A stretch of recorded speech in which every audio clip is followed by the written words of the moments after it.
Hello, I wanted to be reacting to another top 5 videos. I haven't done top 5 videos in a long time, so I'm doing it right now. Yeah, and this topic is about the First World War documentary. The title says that the war that changed the course of history, the WW1 documentary. Let's watch the video and find out how this war started. Here we go. The lamps are going. The lamps are going out all Okay. over Europe. We shall not see them lit again in our lifetime. Sir Edward Grey. The British Foreign Secretary, Sir Edward Grey, as the European continent geared up for war in the summer of 1914. Although at first glance his words appear somewhat fatalistic, the fact is, what would transpire over the following 4 years would so dramatically change the world that the consequences of which would not be fully resolved until the end of the century, when all the figures involved had long died, including Grey. Even today, the consequences of that summer are still being felt in some way, and we all live in the shadow of the aptly named Great War. Damn. 1914 to 1918. So, about 4 years. This great calamity of history. The widely accepted answer is the assassination of Austro-Hungarian Archduke Franz Ferdinand and his wife Sarajevo on the 28th of June 1914 by Bosnian Serb Gavrilo Princip. Why? At the time, the Austro-Hungarian Empire controlled Princip's country in Bosnia, in the Balkan region. But Princip was part of the Serbian minority living there, and as such, the blame went on neighbouring Serbia. It is for the reason of Princip's heritage, more than any other, that the Archduke's assassination escalated from an act of terrorism to a global conflict. Serbia were terrorism to global conflict with Imperial Russia, who were in turn allied with France. Russia viewed the Serbian people as their following Slavs and vowed to defend them against the Austro-Hungarians, which would also see France drawn into the fighting. But Austro-Hungary had her own ally in the form of neighbouring Germany. Germany was a prosperous country in 1914 that was quickly overtaking its European neighbours economically and technologically. But it was ruled by the egotistical Kaiser William II, a grandson of England's Queen Victoria, who clung on to the increasingly obsolete ideas such as militarism and imperialism. He and his close government viewed the 20th century as the time of Germany's rise to true superpower level. But to do this, he needed to challenge the powers of old, mainly Britain, France and Russia. As such, the Kaiser built up a huge army and a powerful navy, with which he could exert his influence on the world stage. But this in turn triggered a costly and rapid arms race with his neighbours. Upon the news of Ferdinand's death, Germany told the Austro-Hungarians that they would fully support any measures they decided to take in punishing Serbia, the now famous blank check. But behind closed doors, the Kaiser was secretly pushing for war. He wanted the Austro-Hungarians to invade Serbia, to spark off war with Russia, which he believed could be defeated quickly, since the Russian army, while large, was tactically and technologically inferior, and Russia seemed constantly on the brink of revolution. He also believed the combined might of Germany and Austro-Hungary could keep France at bay if they intervened. This would finally allow him to achieve military dominance over Europe and establish Germany as a true superpower militarily and not just economically. The question nobody in the Kaiser's government could seem to answer, however, is what would Britain do if war erupted on the continent? Britain was still the most powerful empire on earth in 1914, possessing an immense naval fleet, and while its army was relatively small, it could call upon men and equipment from nearly every continent where its empire reached to join in fighting. So they had more control. Australia, Canada, India and New Zealand. Even the Kaiser had to accept that fighting Russia, France and the British Empire was too much. But while Britain had showed its support for France in the face of German aggression, it was wary of France's Russian allies. While London and Moscow had similar aims in Europe, they were staunch rivals in the Far East. As such, Britain remained out of any formal treaties that would drag her into a war that was primarily a Russian concern, such as an invasion of Serbia, but also couldn't ignore the situation in Europe. Therefore, Britain agreed to an entente with France, saying that it would support her if attacked, but an entente was no way binding. On July the 23rd, 1914, a month after Ferdinand's assassination, the Austro-Hungarians delivered an outrageous ultimatum to Serbia that every country observing the situation was convinced was designed to be rejected. The Serbians appealed to Russia for help, but realizing time was not on their side, they agreed to all parts of the ultimatum bar one, namely the Austro-Hungarians being involved in internal investigations of the assassination and other groups opposed to Austro-Hungary in Bosnia. Okay. This seems reasonable to the world, but not having all of its demands met, and at the insistence of Germany, Austro-Hungary used this one rejection as an excuse and invaded on July the 28th, 1914. Okay. Europe is yet a place. Over the coming days, events would dramatically spiral out of control. Russia had begun to mobilize in the wake of the ultimatum, and Germany responded in kind before the Kaiser declared war on Russia on August the 1st. The next day, a skirmish broke out between French and German troops at the French town of Jonchery, in what was the first battle of the Western Front, and the next day, the Kaiser declared war on France.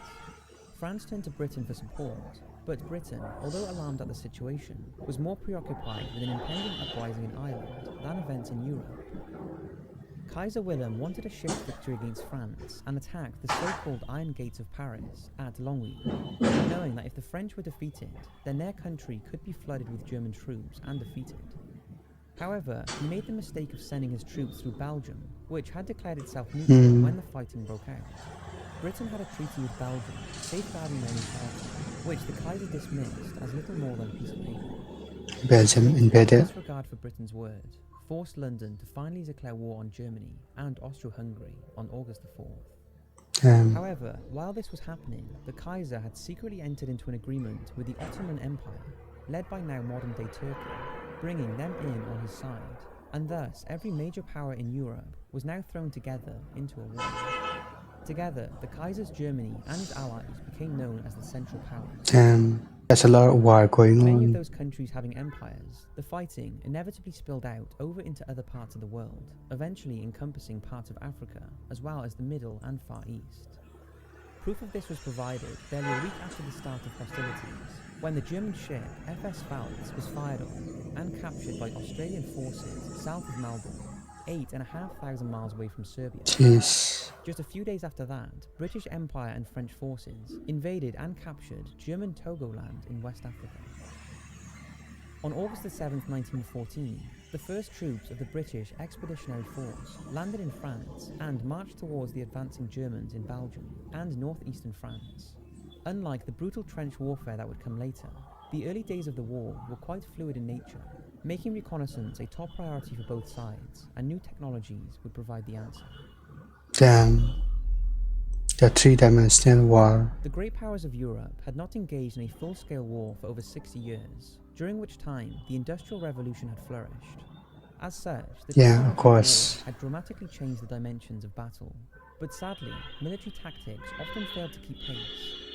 Perhaps the most significant development in weaponry was the machine gun. While there are variations of machine guns, they all work in a similar manner, whereby the energy created in one bullet being fired helps reload the next bullet almost instantly. Damn, that's actually pretty It serves cool. as a weapon that allows one man to fire 400 to 500 rounds a minute, whereas before, using traditional bolt-action rifles, he could only discharge at best 10 to 20. Damn, 10 to 20 bullets to 450 bullets This a had minute. a major impact on traditional tactics that still prioritized the importance of the massed cavalry charge with soldiers on horseback over open plains. When the war was barely a month old, nearly 750,000 casualties had already been suffered by the major combatants on the western and eastern fronts, Damn. and it was thanks largely to the perfect storm of obsolete tactics in the face of this dreaded new weapon. Never before had such death been inflicted on such a large scale, and the war was barely 30 days old. Another tool that would come to the fore very quickly during the war was the aeroplane. Despite it Aeroplane. having been invented by the Wright brothers just 11 years previously, early skepticism of the aeroplane in a military role quickly gave way to enthusiasm, as military leaders realized it was a useful tool for locating the enemy and coordinating artillery attacks.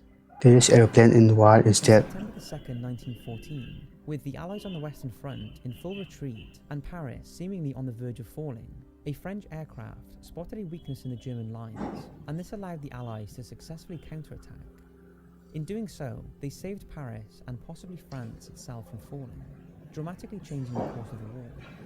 It was the first time in history an aircraft had overwhelmingly affected the course of the war. In fact, aeroplanes on both sides became so good at reconnaissance and artillery spotting that both sides realized they were going to have to come up with ways to stop them. pilots therefore began experimenting with ways to destroy any enemy aircraft Damn. encountered, and this led to some bizarre experiments, such as using an anchor to snag enemy planes. The Jeez. obvious answer was to fit guns on the aircraft, but many of the early machines were too underpowered to carry machine guns. Okay. Instead, their crew tried firing pistols and rifles at the enemy pilots, which was Distance. sometimes enough to only warn an enemy off, since actually hitting There's some crazy experiments going on. was all but impossible.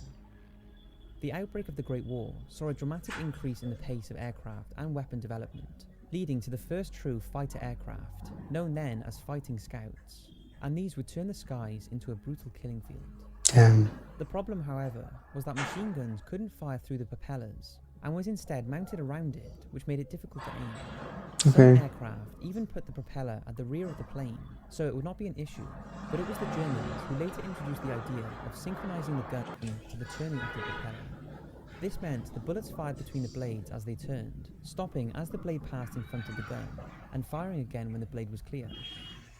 Fighter pilots became celebrities during the war, with the most famous being Manfred von Richthofen, a man whose name would forever be remembered by the accolade of being the Red Baron. Richthofen's legacy went far beyond his own score of 80 confirmed kills. What made him so great was his ability to teach his subordinates the skills he learned in combat, and he wrote some of the earliest training manuals on air combat, the principles of which are still taught to fighter pilots today. Bombing from the air also came to fruition during the war.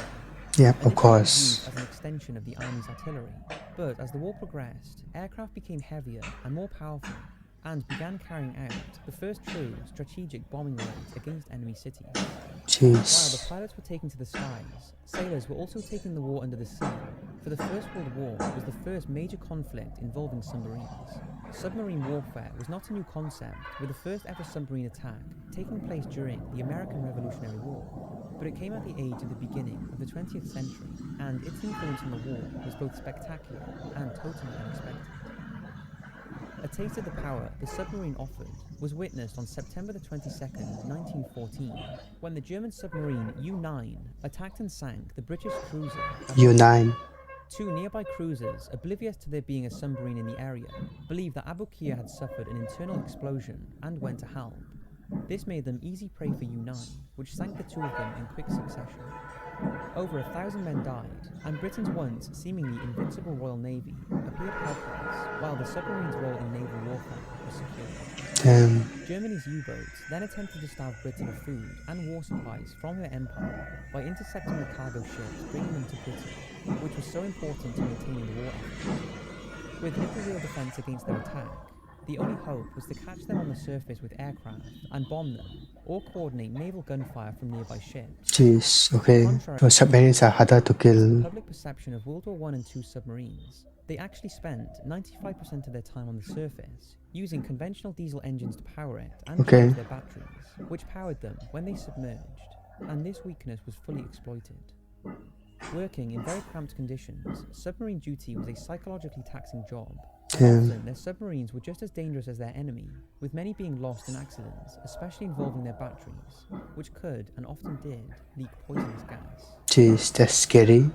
After a series of setbacks encountering the German army in eastern France, the British and French began withdrawing towards the River Marne, The Great Serbian. Great Retreat.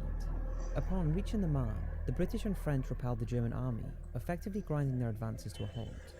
Both sides then tried outflanking one another to the north, with each side trying to outmaneuver the other.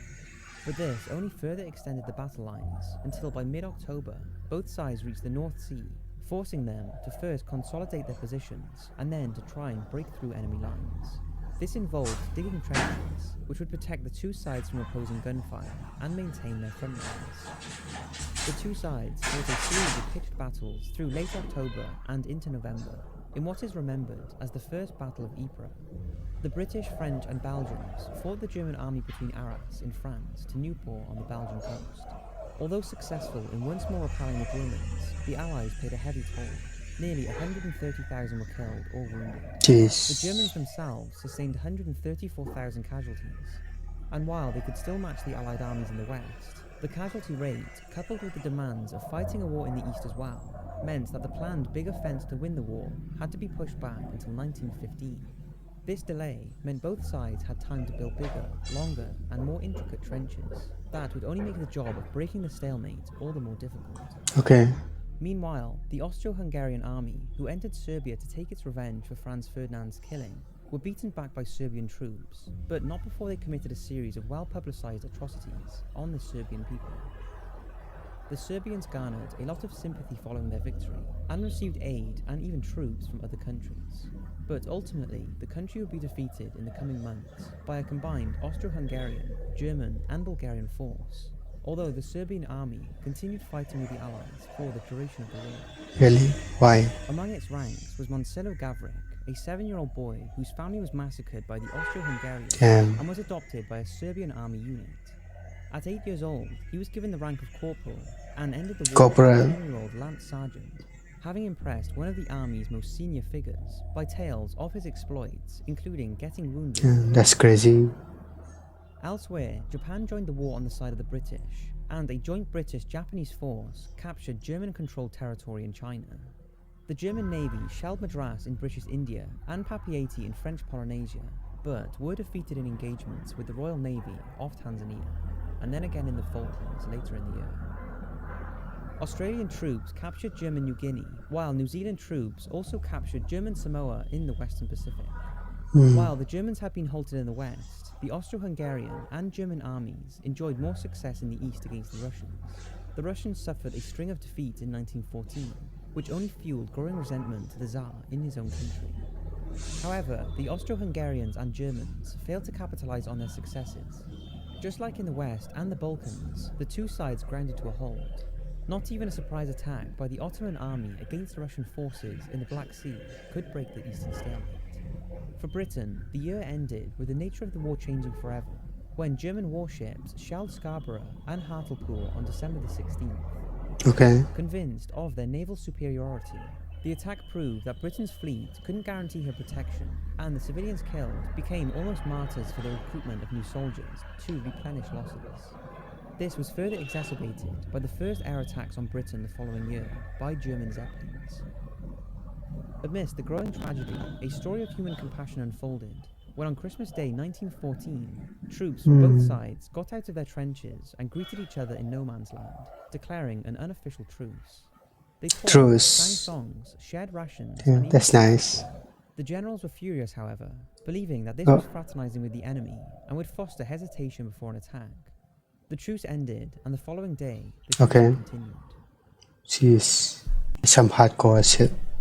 Trans life.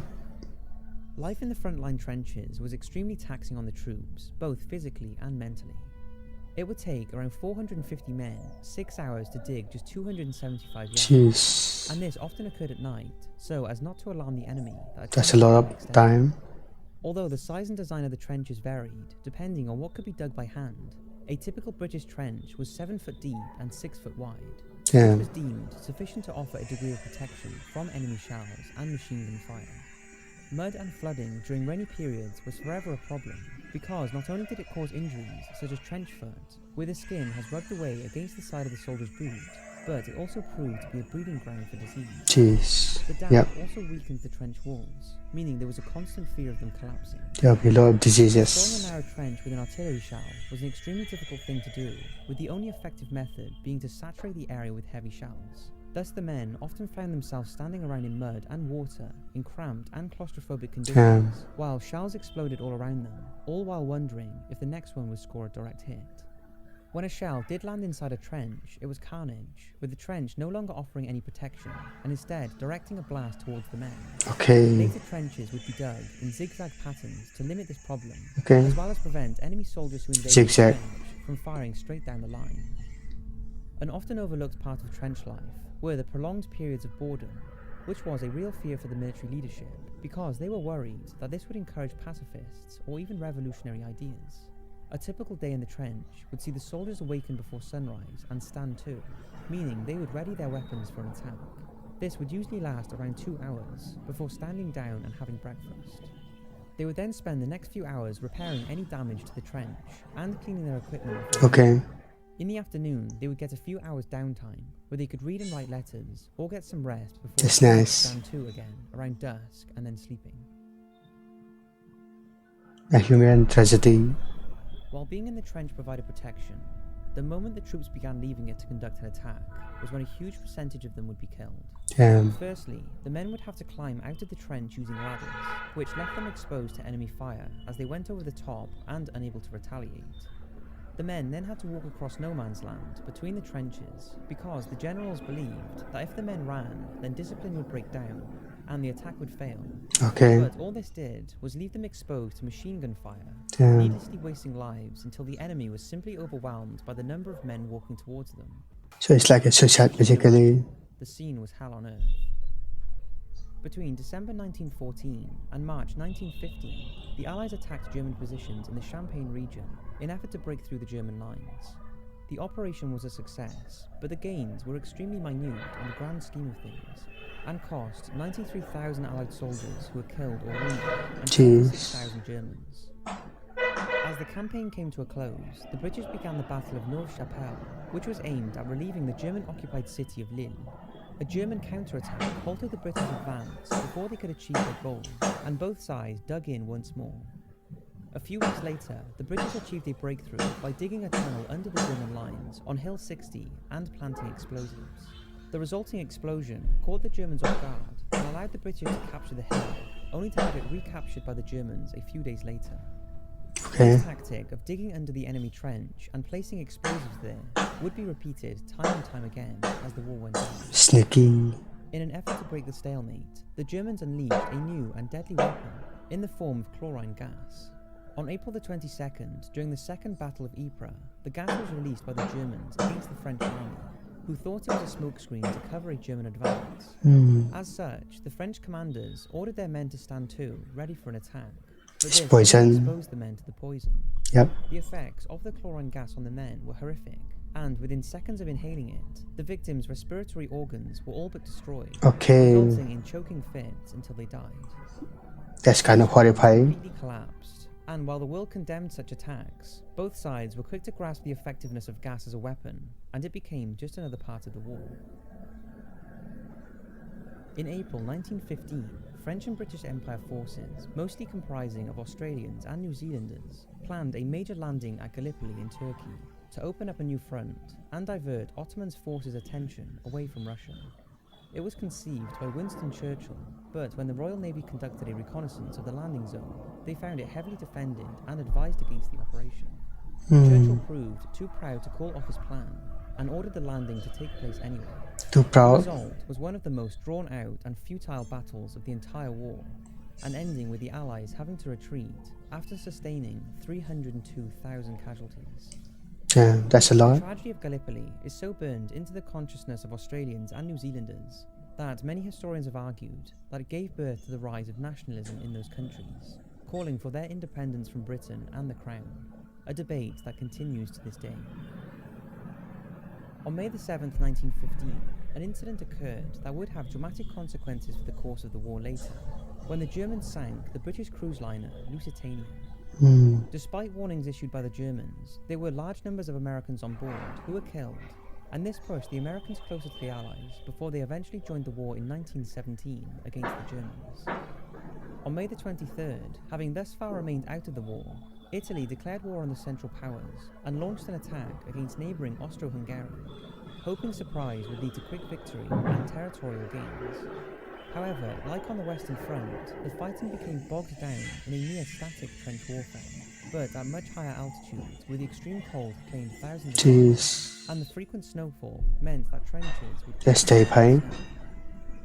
Wounded or dead soldiers would often simply disappear, and as late as 2015, bodies of soldiers who died on this brutal fight Okay. continued to be It's always cold, so the body will not rot. found. On the Eastern Front, the situation was no better for the Russians. 1915 saw defeat after defeat from the Tsar armies, culminating in the capture of Warsaw in modern-day Poland on August 5th. As 1916 arrived, the British could no longer rely on volunteers as their ranks dwindled, and a fresh summer offensive approached. As such, conscription was introduced for the first time, primarily concerning fit, unmarried young men. However, military service could be refused on the grounds of religious or political viewpoints. Okay. These men were frowned upon by their communities, such was the patriotic tone of the time, and their names would be put in local newspapers in order to shame them and discourage others. On May the 31st, 1916, the most decisive naval battle of the war took place when the British and German fleets met in the Battle of Jutland. The aim on both sides was to annihilate the opposition and achieve dominance over the North Sea, to maintain trade routes and keep their respective economies alive, to fund the war and feed the people. The British were ultimately victorious, but only on the grounds of having more ships than the Germans. The Germans had better ships and better weapons, and inflicted painless losses on the British, but ultimately were overwhelmed, and never again did the German fleet attempt to break the Royal Navy in a pitched battle. Instead, the war at sea became primarily fought by Germany's U-boats that continued to inflict heavy losses on British shipping. As summer came, so too did the Great Offence. On July the 1st, 1916, British forces went into action against the Germans over the Somme River. The battle was preceded by an intense artillery barrage, and several underground mines detonated from tunnels dug under the German trenches that left craters 93 feet wide. 93 feet. On the first day alone, That's a lot. the British army lost over 19,000 troops, with another 14,000 wounded. The worst day for the British Army in its entire history. The fighting of the Somme continued into November, resulting in a strategically important victory for the Allies. But the battle cost both sides over 1.2 million men. 1.2 million. The continued need to break through the trenches saw the introduction of another new weapon, the tank. The tank. Tractor, and actually developed by a Royal Navy engineer. The first tanks were thus known as land ships. Land They ship. were so secret that the men building them were told they were making water carriers. There's like a lot of inventions going on during World War. The tank saw its debut on September the 15th, 1916, during the Somme offensive, and immediately made its presence known, knocking over barbed wire and ploughing through enemy positions. That's pretty cool. Their impact was so great that they became a vital part of any future battle plan. Yep. The Germans attempted to build their own, but when these proved unwieldy, they began using captured British and French tanks. As the bloodiest year of the fighting so far drew to a close, 1917 would see the start of the beginning of the end, for not just the war, but of the empires that began it. The death of the empires. Wars of empire in Europe were nothing new, but never before had it been on such a scale, with so much death and suffering at homes as well as on the battlefield. Coupled with new ideas of socialism and nationalism, the great powers found themselves facing the prospect of revolution at home, as the war dragged on and losses mounted. Britain would see the first open rebellion when, over Easter of 1916, Irish Republicans rose up in Dublin in an effort to overthrow British rule.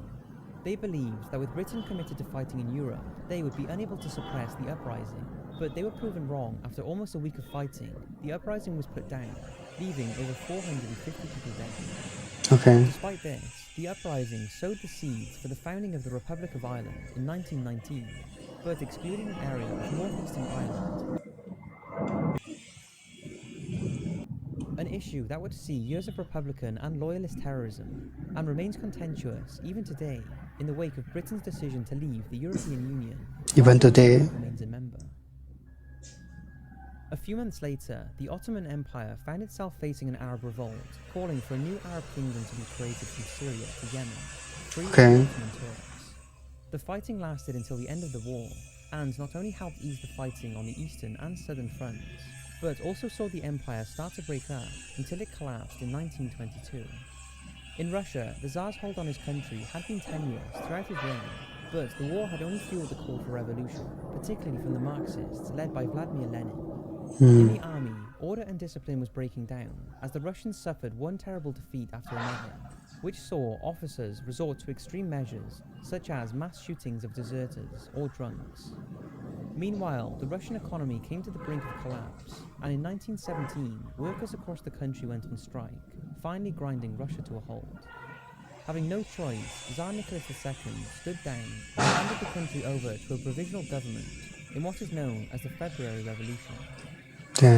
For the next few months, Russia appeared in limbo, since the provisional government proved too weak to hold the country together. Seizing his opportunity, Lenin led his Bolshevik forces in yet another revolution in October 1917, and this in turn led to the Russian Civil War breaking out in the months that followed. Lenin's Bolsheviks knew they couldn't fight the Central Powers as well as civil war at home, and so began negotiating with the Kaiser. Signed on March 3, 1918, the Treaty of Brest-Litovsk saw large areas of Russian territory ceded to the Germans that was hoped would aid their ongoing war in the West. The end of hostilities on the Eastern Front also saw more German and Austro-Hungarian troops committed to the West. The Russian revolutions of 1917 had a potentially greater impact on the Western Front, when during the spring and summer of that year, there were a series of mutinies within the French army. Discouraged by their lack of success during the Nivelle offence, and spurred on by Russian revolutionaries fighting within the French ranks, French infantry began protesting against their commanding officers, or refusing to return to their trenches, to relieve frontline units.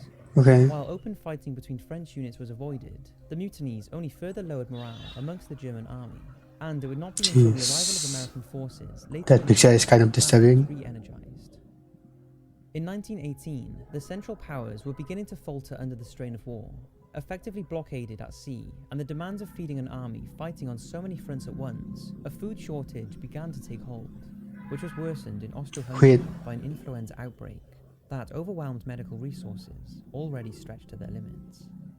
The Austro-Hungarian army had effectively been under German control for much of the war, which should have left their aged emperor free to address these problems, but he failed miserably, and the calls for revolution grew louder by autumn 1918, until finally he stood down and transferred power to a series of national councils. These councils sought to act in their own interest, and Austro-Hungary collapsed. Finally, and most significantly, by late 1918, the Kaiser began to lose his grip on Germany. In March of that year, the Germans suffered badly, fighting that year's spring offensive that included a large number of US forces on the Western Front.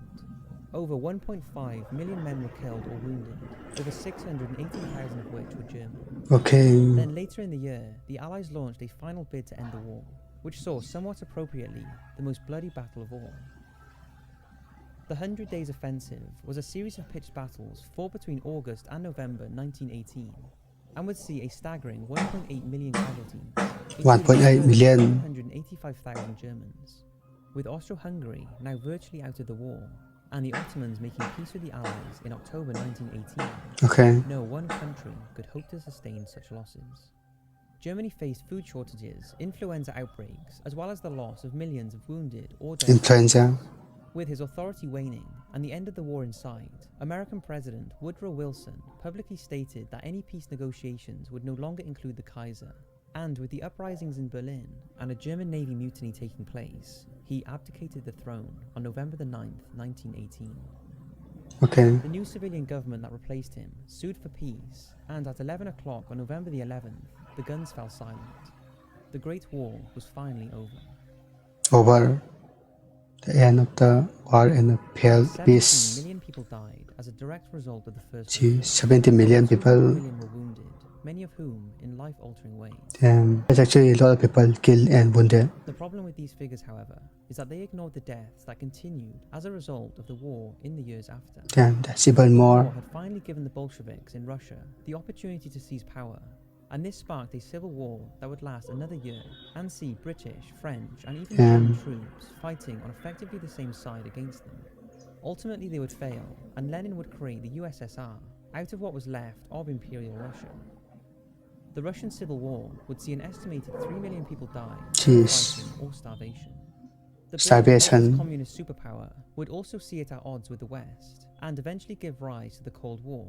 That in turn led to a series of proxy wars fought around the world. Okay. It would even bring the world on the brink of a nuclear Armageddon.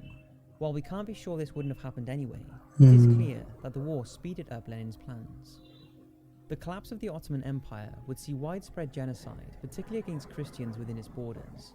While the two countries where the Great War began, Serbia and Bosnia, would be led into a forced marriage to form Yugoslavia after the end of the Austro-Hungarian Empire's rule in the Balkans. Yugoslavia was mired by ethnic tension throughout its lifetime, resulting in civil wars of the 1990s, in which widespread ethnical cleansing was carried out. All these things and more can be traced back to the First World War. While the blame was put squarely on the Kaiser, it would be the German people who would suffer for it. In the Treaty of Versailles, that outlined the terms of peace, Germany was not only forced to accept the guilt of having started the war, but it was also humiliated and broken by some of the harshest terms ever inflicted on a country. One man in particular loathed the terms of treaty perhaps more than anyone else. Who's He that? would go on to lead a growing political party in Germany and vowed that the Treaty of Versailles would be abolished and Germany would once more rise to greatness. His name Hitler. was Adolf Hitler. Damn. Persecuted protest of Adolf Hitler. Damn, that's actually sealing February 1919. It was a very good ending there. The rise of Adolf Hitler in World War II. It was a very good video. I enjoyed. There's some very informative stuff right there from Top5s. That's actually pretty cool that they make this kind of documentaries to learn everything about World War I and about our history. About 17 million people are killed. That's a crazy lot amount of number. I guess war is very bad on people. And make sure to like, subscribe for more videos like this one, and I'll see you in the next video. Bye bye.